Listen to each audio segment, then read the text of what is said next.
So, Kate, who are we canceling today? We are canceling the Panic World podcast with Ryan Broderick. Ooh, that's going to be tricky since that's a podcast we're collaborating with today. Yeah, by cancel, I mean collab with. There's a lot of overlap between panic and cancel. Hey everyone, I'm Caitlin Burns. And I'm Christine Grimaldi. And you're listening to Cancel Me Daddy, the show where we take a closer look at all the panic around cancel culture. with thoughtful analysis.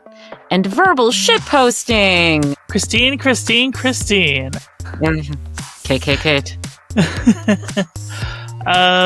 We have an awesome episode today. We really do. Yeah, we're collaborating with Panic World. It's actually a dual episode, so we recorded together and we talk a little bit about our favorite canceled people. Yeah, because it turns out that when you panic about something, it looks a lot like canceling something. But no, seriously, it's a great...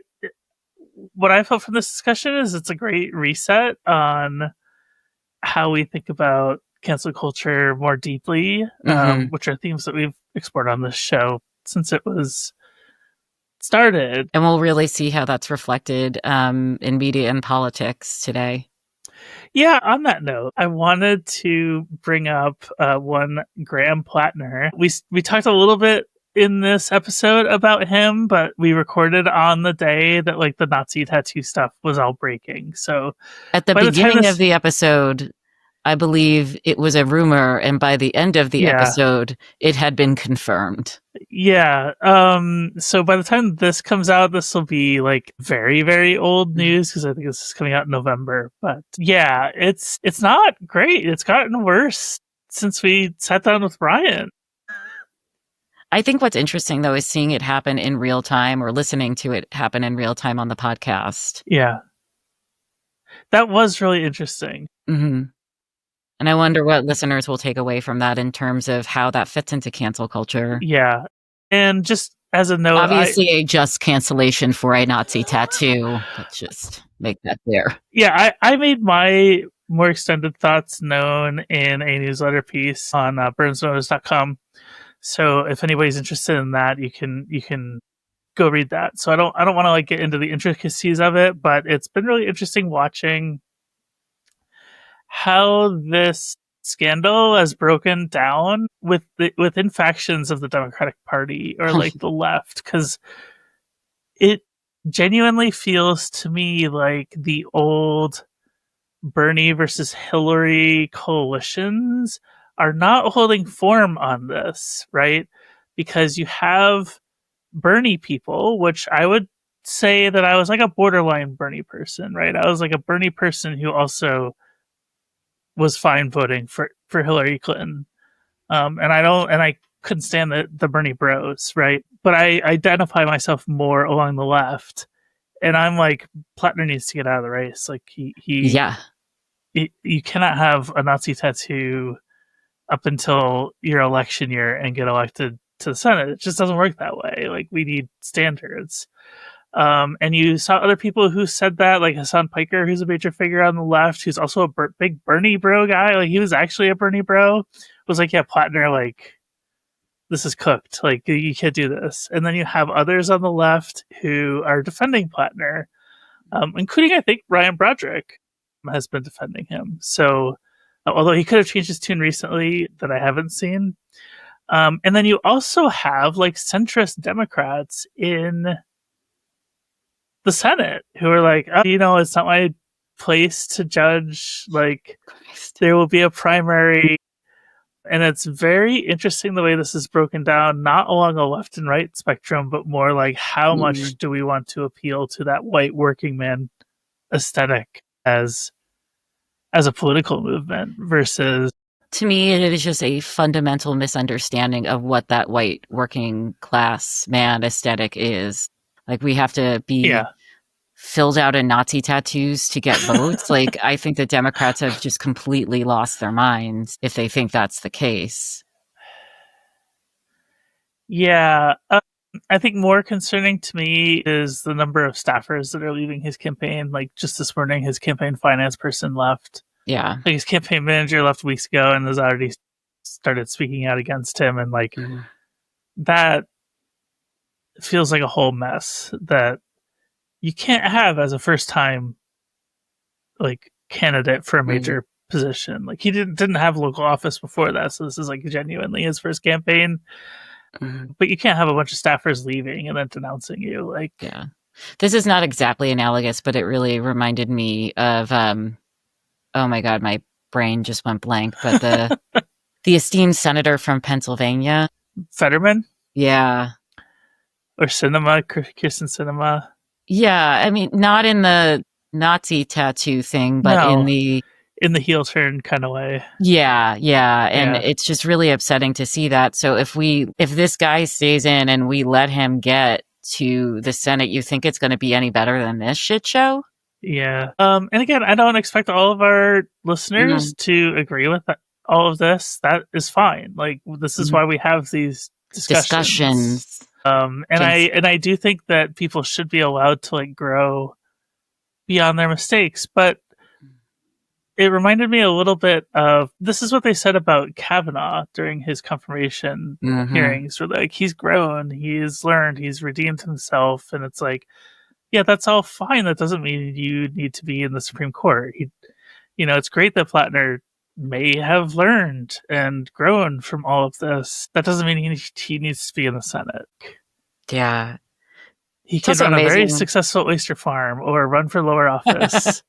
It's also amazing when people learn. I mean, there is a really interesting article that I should link to in the show notes. It was something along the lines of, I'm not your racial confessor. I think it was like when white people just started like saying to their friends of color, like, well, I said this once, or I said that once, like, again, putting a burden on people of color to like absolve you. But I do think that there's something to be said about these really, awful things coming to light with Kavanaugh, with Platner. They're coming to light because they're taking this big step and they're on the cusp of this big accomplishment. It's not like they've done the work before and have done things to, somewhat redeem themselves or take measures towards accountability. They're doing this because everything that they stand to get is now at risk. And again, that's what really upsets me. Yeah. And again, I was like an early Platner supporter. I used to live in Maine and I liked a lot of what he was saying. It's just non-qualifying for me. But yeah, that is what upsets me. It's like, why? Like, well, Kavanaugh wasn't even sorry because he just kept saying he didn't do it. At least Platner's like, I'm sorry I got the damn tattoo. It's all shades of shit, but... Hello, this is editor Caitlin and Christine hopping back in here. You might have noticed it's nighttime now, and we will absolutely not be explaining that. Having said that... Wait, no, we can explain it. It's daylight savings. Oh, it is daylight savings. We literally just lost an hour. Yeah. Totally daylight savings. Yeah. But anyway, we're jumping in to say that you can find the actual conversation that we had with Ryan and the producer Grant over on the Panic World YouTube channel, which is linked in our video description. So, Christine, are you ready for out of context cancellations? Yes, my favorite segment. Yes. I want to start with a rant. Okay, we are putting a whole lot of context in this cancellation. I want to cancel Spotify. Do tell, Kate. Okay, so we use a service called Art19 to upload our episodes, right? It's owned by Amazon, which is a whole other thing I don't want to get into right now. So we upload all of our audio episodes to Art19, and then it distributes out into the world. So if you're listening on Apple Podcasts, you're hearing what was uploaded to Art19. If you're listening on Podchaser, same thing, right? Well, it also sends, and by the way, all of our ads are run through Art19. So all of the ad revenue that we get comes from Art19. And so we just recently started uploading video to Spotify. Okay. And it turns out that when you upload video to Spotify, they replace the Art19 upload with all of our ads with an audio version of that video that we just put up on Spotify. Because we don't host on Spotify, they keep all the ad revenue for themselves and we get nothing. What a dick move. Which is great because we just had Michael Hobbs on the podcast and we got like 16,000 listens on Spotify, and we're not going to see a dime for that. But thank you all for listening, both to that episode and to this fucking rant about Spotify. Cancel your Spotify. Cancel Spotify. So that is my very in-context cancellation, and yes, I did put it in our Discord. And if you want Discord access to provide your own out-of-context cancellation, you can do so by joining our Patreon at patreon.com/cancelmedaddy. Okay, so back to the regular segment, rant over. Okay. We are canceling people who consistently fail to show up at meetings they've agreed to attend, and also insist on scheduling meetings instead of just answering the damned email. Wow, this sounds highly specific. This is very specific. I think all the context is in the cancellation. We're canceling hour-long 10-minute waits. What do you mean? What's a 10-minute wait? Where they'll say, we'll be with you in 10 minutes, and then an hour later, they're not with you yet. It's like probably like 2 hours later. It's very annoying. It's like me on the phone every time just shouting customer service representative over and over. Sometimes it works and sometimes it does not. I had one recently where I was supposed to call back a medical provider. Mm-hmm. Somebody specifically within the office. So I called the general line and asked to be connected to that person, and then it just hangs up. Yeah. Oh, yeah. It rings and then it hangs up and I can't leave a message. So now they're like, please call me back. And I'm like, I'm trying. Nobody's answering the damn phone. The phone trees are getting, or worse? I guess the programming, is getting smarter. No, it's getting dumber. Yeah, I mean, but it's outwitting us, and I don't like that. The enshittification of phones. Truly. Next, we're canceling mosquitoes in October. Oh, yeah. Now that we're in November. Do you live in Washington, D.C.? Canceling AI-generated images in PowerPoint presentations. 100%. I love how many of our listeners log into Discord just to bitch about work. Mm-hmm. It's so great. It's awesome. Coming. Yeah. Thank you. We're going to cancel buffering. Ooh. That's also one of those, we'll be with you in 10 minutes. Yeah. I have that now because I just got the sequel to Europa Universalis 4 came out. Ooh. And my computer is just barely good enough to run it. And I also get buffering. So yes, let's cancel that. Do you remember when I had to switch computers or get a new one because I couldn't record this podcast on an air? I remember. France remembers. Yeah. Cancel car dealerships. Oh, yeah. Are you the dealership negotiator in your household? Every car I've ever gotten, I've basically inherited from somebody who went on to nicer cars. Cancel webinar participants who don't mute themselves. Oh my God. With all the Zooms and stuff, we still haven't learned? I know. Sorry, I was just thinking about Jeffrey Toobin, everyone. Sorry about that. Oh. But we don't have to go there. He was the CNN guy who whipped it out during a Zoom call, right? Toobin his own horn.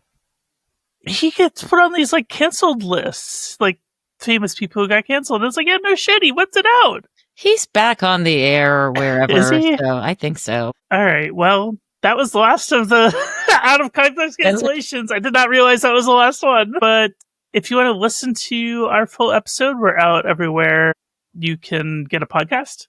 So go check that out. Otherwise, head on over to the Panic World YouTube channel and see our conversation with Ryan and Grant.